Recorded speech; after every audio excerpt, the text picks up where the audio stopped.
आओ, तैयार हो? दिल में गुदगुदी हो रही है। तो चलिए देखते हैं पाकिस्तानी वीडियो और रिएक्ट करते हैं। कहा गया है कि कोई भी उनको हरा नहीं सकता, तो पाकिस्तानी अवाम की जानिब बढ़ते हैं, उनसे उनके रिव्यूज लेते हैं और मिलते हैं वीडियो के एंड में। सल्यूट किया है, क्यों? दुनिया सल्यूट कर रही है। दुनिया सल्यूट, मोदी तो शुरू से उनका वो ट्रेड पार्टनर है, स्ट्रेटेजिक पार्टनर है। वो तो शुरू से उनका 71 की वॉर में ईस्ट पाकिस्तान में आपने देखा नहीं, रशिया की वजह से बांग्लादेश हमने हारा है ना, अमेरिका बीच में आ सका ना, चाइना आ सका। बहुत बड़ी पावर है रशिया जो है ना, अमेरिका के बाद दूसरी बड़ी सुपर पावर है। ठीक, सल्यूट जो है, शाह सलमान ने $100 अरब की सरमायाकारी की है इंडिया में। यूएई के गवर्नमेंट ने $100 अरब की सरमायाकारी की है कश्मीर में। यूएई की गवर्नमेंट जो है, एमआर ग्रुप की बहुत बड़ी इन्वेस्टमेंट कश्मीर में हो रही है। एमआर ग्रुप का पार्टनर कौन है? डोनाल्ड ट्रंप है। ठीक, वहाँ पे फैमिली स्टार होटल और 5 स्टार होटल के रिजॉर्ट बन रहे हैं। वो स्विट्जरलैंड से आगे डेवलप करना है। दुनिया इस तरफ जा रही है। हमारे यहाँ एक सबसे बड़ा जो लांती शख्स पाकिस्तान में आया था ना, जिसे तबाही की बुनियाद, वो जुल्फिकार अली भुट्टो था। उसके दौर में आप लोग तो पैदा भी नहीं हुए थे। हम बच्चे थे उस वक्त, प्राइमरी के स्टूडेंट थे। ये सारी इंडस्ट्री का नेशनलाइज उसने बेड़ा गर्क करके कर दिया। उस वक्त पाकिस्तान दुनिया का एशियन टाइगर था। ठीक है, बन चुका था। जर्मनी और फ्रांस पाकिस्तान से कर, क्योंकि अमेरिकन सीआईए का वो प्लांटेड था, उसको टास्क दिया गया था। उसके बाद ना मुल्क में कोई डैम बनाए, रेलवे इलेक्ट्रिफिकेशन हो रही थी कराची से लेकर पेशावर तक, वो जो बिजली के पोल लगे थे वो भी गायब हो गए। ठीक है, मुल्क का डिसिप्लिन खराब कर दिया। तालीमी इदारे नेशनलाइज करने की वजह से आज आपके तालीमी इदारों से पुलिस मुकाबले और जराइम पेशा लोग निकल रहे हैं। कोई स्कॉलर नहीं निकल रहा है, कोई साइंटिस्ट नहीं निकल रहा है, कोई आलम नहीं निकल रहा है। जितने ही आपके सुन लिया पाकिस्तानियों, आपकी ये चाचा की जुबानी पाकिस्तान के बारे में। 70 साल में पाकिस्तान ने चोर, दहशतगर्द, फ्रॉडस्टर, स्कैमस्टर, कामचोर लोग पैदा किए। समझ गए?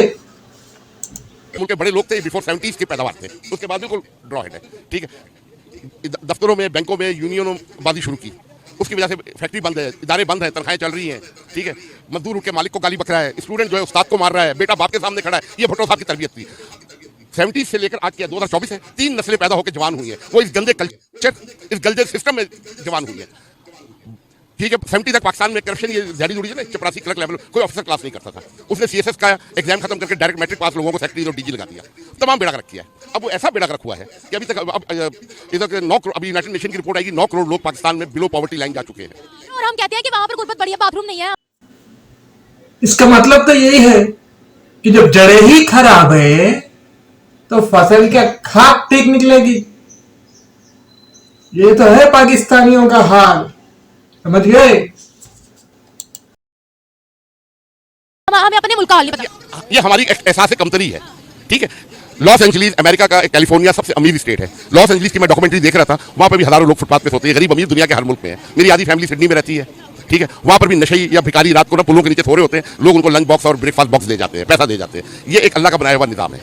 और बिल गेट ने क्या कहा था कि अगर आप गरीब पैदा होते हैं तो इसमें आपका कसूर नहीं है। अगर आप गरीब मरते हैं तो इसमें आपका कसूर है। आपने जिंदगी में मेहनत मुशक्कत नहीं की है, हडरामी की है, हमारी कौम हडराम हो गई। अब ये सिर्फ, अच्छा, ये जो आपने मुझे सिनेरियो बताया है, अगर इसी चीज में हम भारत को रखें तो क्या कहते हैं, पहले जो बाइडेन ने उनको सल्यूट किया, प्राइम मिनिस्टर मोदी ने सल्यूट किया। इसकी बेसिक रीजन ये है, नेहरू ने आइन बनाया, आज तक उस आइन में किसी ने अमेंडमेंट नहीं की है। डेवलपमेंट करते जा रहे हैं। जिस वहाँ पर जेन्युइन इलेक्टेड गवर्नमेंट आती है, किसी गवर्नमेंट ने कोई काम स्टार्ट किया, आने वाली हुकूमत ने उसका काम रोका नहीं है। हमारे यहाँ ये है कि लेग पुलिंग है। भुट्टो की सारी, अयूब की खान की सारी मौशी पॉलिसी का बेड़ा गर्क भुट्टो ने कर दी। भारत के बाद टेक्नोलॉजी है, आला तरीन तालीमी क़यादत है, उनको कोई चीज़ इंपोर्ट करने की जरूरत नहीं पड़ती है। हर शोबे के माहिरीन मिलते हैं, उनके पास रिसोर्सेज हैं। ठीक है, उनके पास नेचुरल रिसोर्सेज हैं। उन्होंने अपनी इंडस्ट्री और एग्रीकल्चर को बिजली जो है तकरीबन फ्री दे रहे हैं।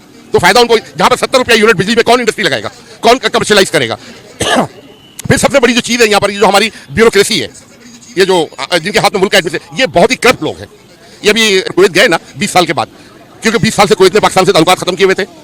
यहाँ से वीज़ा बंद किया हुआ था, क्योंकि कुवैत के सरमायाकारों का परवेज मुशर्रफ के दौर में इस्लामाबाद के अंदर कोई इन्वेस्टमेंट की थी, और डिटेल अखबार में नहीं आता। ये अपनी ना ऐप नहीं बताते, दूसरों के जो है ना घर के अंदर तक घुसते हैं। वो पैसे उनके अरबों डॉलर खाए गए थे। वो सुप्रीम कोर्ट में गए हैं, सुप्रीम कोर्ट भी फैसला नहीं दे सकती। इंडिया की अदालतों में आप देख रहे हैं, कभी किसी ने इतराज किया है? आज हमारी जुडिशरी दुनिया में सबसे लोएस्ट रेट पे। जिस मुल्क की जुडिशरी नाकाम हो जाए ना, वो मुल्क फेलियर होता है। पूरी पाकिस्तान का कानूनी निजाम मिलके, पूरी पुलिस फोर्स, पूरी जुडिशरी, किसी गरीब आदमी की जमीन पे किसी एक मामूली से बदमाश ने कब्जा कर लिया है ना, तो वो नहीं छुड़ा सकते। अदालतों में जाके देख लें। अच्छा, एक देखिए, चाचा ने तो पाकिस्तान की पोल खोल दी। पूरा बयान ये कर दिया कि पाकिस्तान का ब्यूरोक्रेसी हो या उसका कल्चर हो, कैसा है। भारत जो है मेहनत पे बिलीव करता है। हम काम जब कोई भी लेते हैं, जब तक उसको पूरा नहीं करते हम नहीं मानते, हम पूरा करके ही छोड़ते। और बात जो व्लादिमीर पुतिन ने पूछी है, उन्होंने बड़ी एक सोचने वाली बात है, ये एक स्टेटमेंट उन्होंने दिया है। उन्होंने बोला है कि प्राइम मिनिस्टर मोदी को कोई दबा नहीं सकता, कोई दबा नहीं सकता। सर जाहिर बात है, ताकतवर को कौन दबाएगा, कमजोर को दबाते। कभी शेर ने गेंडे पे हमला किया है, हाथी पे हमला किया है? वो किस पे करता है? बकरी पे, हरन पे, गाय पर। वो जाहिर बात है कमजोर को सब कुछ दबाते हैं। पाकिस्तान अपनी मुआशी पॉलिसी, खारजा पॉलिसी इसमें आजाद नहीं है। जरदारी ने अपने जाते वक्त ना वो ईरान से गैस पाइपलाइन का समझा, वो इतना फ्रूटफुल मंसूबा है पाकिस्तान के लिए। पाकिस्तान की एनर्जी क्राइसिस खत्म होता है। जब नवाज शरीफ साहब की गवर्नमेंट आई, अमेरिका ने रोक दिया कि नहीं करना, सैंक्शंस लग गए थे हमें। सैंक्शन नहीं है। अभी रिसेंटली आप देख लें, रशिया से जब सस्ता ऑयल खरीदना था, सैंक्शंस लगे, हमने नहीं खरीदा, भारत ने खरीदा। कहा हमने अपने अवाम के लिए सस्ता तेल लेना, कोई कौन होता है पर सैंक्शन लगाने वाला? ईरान से स्मगल आ रहा है, क्योंकि हम खरीदेंगे ना, वो सारे स्मगलर बैठे हुए हैं। ये अफगान ट्रेड उनका चल रहा है, ईरानी तेल उनका इंपोर्ट हो रहा है। ठीक है, वो सैंक्शन का बहाना करके उनकी जेबें भरी, मुल्क को नुकसान पहुंचा रहे हैं। प्राइम मिनिस्टर मोदी की अपनी जाती स्टेटस कुछ नहीं है, उनका मुल्क बहुत स्ट्रांग है, उनकी आवाम स्ट्रांग है। उनको हम लोग चाय वाला बोलते हैं, लेकिन वो पूरी दुनिया में भारत के प्राइम मिनिस्टर के नाम से मशहूर है। कोई हराम नहीं है, रिश्वत कमाना हराम है, बिल्कुल चाय बेचना हराम। हमारे नबी करीम सल्लल्लाहु अलैहि वसल्लम जो दुनिया के लीडर हैं, जो टीचर हैं, जिनके लिए अल्लाह ने दुनिया बनाई है, उन्होंने अपने हाथ से मजदूरी की, अपने हाथ से काम किया, बकरियां चराई हैं। काम करना सुन्नत है, ये उन्होंने सारी दुनिया को तालीम दी है। चोरी करना हराम है, रिश्वत हराम है, मिलावट करके सौदा बेचना हराम है। क्या ये प्राइम मिनिस्टर मोदी करें? प्राइम मिनिस्टर मोदी के ऊपर कोई चार्ज लगा करप्शन का? जैसे हम 2 दफा वो वजीर आला रहा है वहाँ का, किधर का, वो गुजरात सूबे का। गुजरात को उसने इंडिया का सबसे अमीर तरीन सूबा बनाया अपनी काबिलियत से। ये बात आपको कैसे पता? हम तो कहते हैं उन्होंने बेड़ा गर्क कर दिया गुजरात का। अगर बेड़ा गर्क किया होता है, अभी तीसरी दफा वजीर आज़म बनने जा रहा है। आज वो इंडिया को कहाँ ले गया है? ठीक है, उसके दौर में इंडिया को ये ग्रेड मिला है। अरे वाह चाचा वाह, क्या पोल खोल रहे हो पाकिस्तानियों की। दिल खुश कर दिया, दिल खुश कर दिया। उसकी दौर हुकूमत ने तीसरी बड़ी मैशत का और सबसे बड़ा कारनामा, ये चांद के ऊपर साउथ पोल में लैंड कर गया, जो अमेरिका नहीं कर सका, रशिया नहीं कर सका। 2 दफा नाकाम होने के बाद तीसरी दफा कामयाब हुए। वो चांद का वो डार्क हिस्सा है। अब ये अमेरिका, क्योंकि वहां पे जो दरियाफ्त हुआ है, वहां पे सोना और मादनियात दरियाफ्त हुई है। वो अपनी टेक्नोलॉजी, अपने वसाइल टेक्नोलॉजी का मांग, इसलिए सऊदिया वहां पे इन्वेस्टमेंट करते हैं। वहां पे हमारे पास क्या भिखारी है? जाहिलियत का अड्डा बन चुका है आपका देश पाकिस्तान। पाकिस्तानियों सुधर जाओ, सुधर जाओ। ठीक है, नहीं, हम पहले सुनते होते थे कि अमेरिका बहुत बड़ा शेर है, रशिया बहुत बड़ा शेर है, जर्मनी बहुत बड़ा शेर है, जापान बहुत बड़ा शेर है। अब भारत वो भी है, ये भी है। मुकाबला चला है। सेकंड वर्ल्ड वॉर में जर्मनी, जापान, इंग्लैंड, फ्रांस, ये मिट्टी के ढेर बन गए थे। 5 साल में स्टैंड कर गए थे। ठीक है, वो बासलाहियत कौमें हैं। ठीक है, यहाँ पर ये हमारे मौलवी हजरात, हमारे ये 2 नंबर सियासतदान, वो काफिर हैं, मगरिब को गाली बकते हैं, और यही से लोग जाकर उनकी लैट्रिन साफ करते हैं। यहाँ पे जितने मुझ पे पता नहीं ना, उनको अमेरिकन इमिग्रेशन दे, देखिए कैसे लाइन लगा के खड़े होते हैं। ठीक है, ये असल में ना, ये एक कौम नहीं है, हजूम है। आप तालीमी रेशो देख रही हैं, बहुत कम है। सिर्फ पाकिस्तान की 2-3। चचा ने तो पाकिस्तानियों की औकात दिखा दी पूरे दुनिया में। ग्रीन पासपोर्ट की औकात क्या है, पहचानो गरीबों, भिखारियों। बस भी है जहां की तालीम की वैल्यू है।